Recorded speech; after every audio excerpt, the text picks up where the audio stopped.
সেই সময়কার অবস্থা ছিল অত্যন্ত কষ্টের।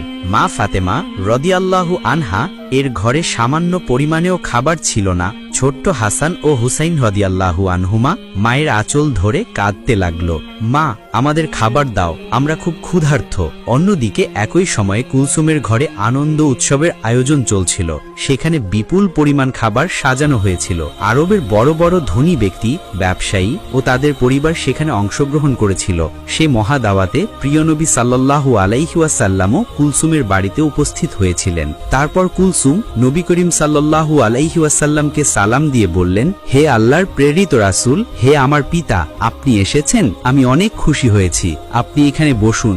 আমরা অনেকেই জানি, আবার অনেকেই জানি না, কুলসুম ছিলেন ধন সম্পত্তির দিক থেকে অনেকটাই স্বাবলম্বী। পক্ষান্তরে মা ফাতেমা ছিলেন অত্যন্ত গরিব, কিন্তু অত্যন্ত গরিব হলেও তিনি দ্বীন প্রচার এবং ঈমান আমলের দিক থেকে ছিলেন অটল। কেনই বা থাকবেন না? মা ফাতেমা হলেন জান্নাতের সর্দারিনী। তিনি জান্নাতুল ফেরদাউসে সকল জান্নাতি নারীদের প্রতিনিধিত্ব করবেন। কুলসুমের বাড়িতে বিভিন্ন রকমের খাবারের আয়োজন হতে লাগলো। মহানবী সাল্লাল্লাহু আলাইহি ওয়াসাল্লাম বললেন, মা কুলসুম, তুমি তো সবাইকে এখানে আমন্ত্রণ জানিয়েছ, সবাইকে আমি দেখতে পাচ্ছি। শহরের বিভিন্ন লোক এখানে এসেছে তোমার মেজবানি অংশগ্রহণ করার জন্য। সবাই নিশ্চয়ই ভালো মন্দ খাবার খেয়ে এখান থেকে যাবে। নিঃসন্দেহে অনেক সুন্দর এবং ভালো একটি আয়োজন করেছো তুমি। মা কুলসুম, তুমি কাকে কাকে এখানে আমন্ত্রণ জানিয়েছ? কুলসুম বললেন, হে আমার পিতা, হে আল্লাহর রাসূল, আমি আমার মেজবানে শহরের ধনাঢ্য সবাইকে আমন্ত্রণ জানিয়েছি। আব্বাজান, শহরের সকল পণ্ডিত জ্ঞানীদের এখানে আমন্ত্রণ জানিয়েছি। নবী করিম সাল্লাল্লাহু আলাইহি ওয়াসাল্লাম বললেন, তুমি সবাইকে এখানে আমন্ত্রণ করেছ, কিন্তু একজনকে তুমি আমন্ত্রণ করনি। কুলসুম তখন বললেন, কে বাবা, কাকে আমি আমন্ত্রণ করিনি? নবী করিম সাল্লাল্লাহু আলাইহি ওয়াসাল্লাম বললেন, সেটা তো তোমার অজানা হওয়ার কথা নয়, সে তো তোমার রক্তের সম্পর্ক, তোমার আপন বোন ফাতেমা। কুলসুম একটু চুপ হয়ে রইলেন। ফাতেমাকে সে ইচ্ছা করেই আমন্ত্রণ করেনি, কারণ ফাতেমা ছিল অনেকটাই গরিব, তার পোশাক আশাক ভালো ছিল না। কুলসুম ভেবেছিল ফাতেমা যদি এই অনুষ্ঠানে আসে তাহলে তার মান সম্মানে হানি ঘটবে, তাই তিনি তাকে আমন্ত্রণ করেননি। এদিকে কুলসুম যখন অনেক বড় মেজবানের আয়োজন করলো, ভালো ভালো কোরমা পোনায়ের আয়োজন করলো, মা ফাতেমারই আপন বোন কুলসুম শহরের সবাইকে আমন্ত্রণ করে খাওয়াচ্ছেন, তখন পক্ষান্তরে একবেলা খেতেও পারছিল না মা ফাতেমা এবং তার দুই সন্তান হাসান এবং হোসেন ক্ষুধার জ্বালায় কাতরাচ্ছিল এবং তারা বলছিল, মা আমাদের খুবই ক্ষুধা লেগেছে, আমরা আর ক্ষুধার জ্বালা সহ্য করতে পারছি না, তুমি আমাদেরকে কিছু খাবার দাও। মা ফাতেমার চোখ থেকে অজস্র ধারায় পানি ঝরছিল এবং তিনি আল্লাহর কাছে বলছিলেন, হে আল্লাহ, আমার ঘরে তো কোনো খাবার নেই, কোনো দিরহামও নেই, এই মাসুম বাচ্চাদের মুখে আমি কি তুলে দিব? এখন আমি না হয় ক্ষুধার জ্বালা সহ্য করতে পারছি, কিন্তু এই মাসুম বাচ্চা দুটো ক্ষুধার জ্বালা সহ্য করতে পারছে না। মা ফাতেমার কান্নায় আল্লাহ আরশ কেঁপে উঠল।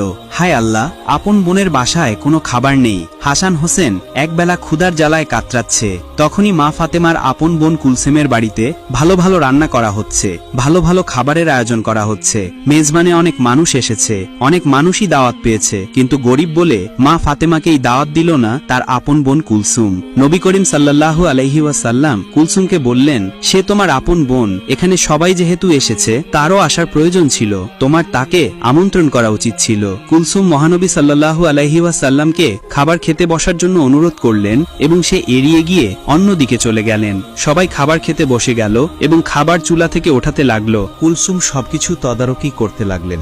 নবী করিম সাল্লাল্লাহু আলাইহি ওয়াসাল্লাম দুঃখ ভারাক্রান্ত মন নিয়ে দাঁড়িয়ে রইলেন। সে কি করে সেখান থেকে খাবার গ্রহণ করবেন? তার সবথেকে আদরের মেয়ে মা ফাতেমা সেখানে আসেনি। তার কলিজার টুকরা নাতি হাসান হোসেন ক্ষুধার জ্বালায় কাতরাচ্ছিল। হায় আল্লাহ, এই নিদারুণ অসময়ে এই দৃশ্য দেখে নবী করিম সাল্লাল্লাহু আলাইহি ওয়াসাল্লামের মনে অনেকটাই কষ্ট লাগলো। তারপর মা ফাতেমার কাছে যখন হাসান হোসেন ক্ষুধার জ্বালায় চিৎকার করছিল, মা ফাতেমা কোনো উপায় না পেয়ে শুধু চুলাতে গরম পানি ফোটাতে লাগলেন এবং হাসান হোসেনকে বললেন, এই তো বাবা, একটু পরেই খাবার হয়ে যাবে, তোমরা যাও পাহাড়ের কাছে গিয়ে খেলা করো, আমি রান্না হলেই তোমাদেরকে ডাকবো।